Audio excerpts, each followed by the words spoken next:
something that adds value to your life. It's something that brings comfort and immense joy to your life. So any of these things are related to an emotion.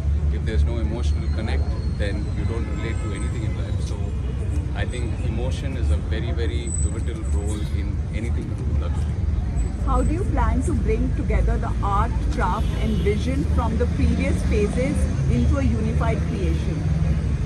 So I think life has so many phases. You keep going through many phases. From my previous phases, I've learned so many lessons. There have been ups and there have been downs.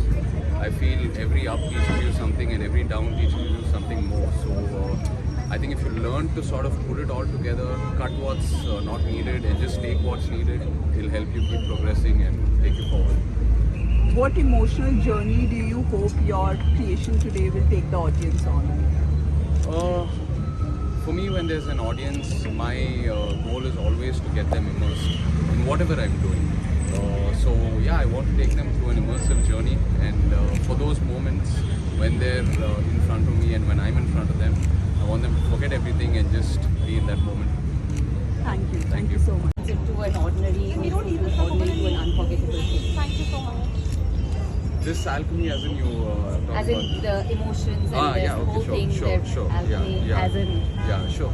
So, like I said, for me, an alchemist is someone who can turn something ordinary into something extraordinary. When I say extraordinary, it's always unique to the person who's handling what they're trying to transform.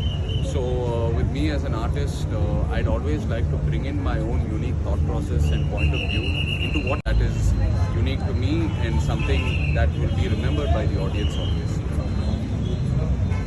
thank you so much. Thank you.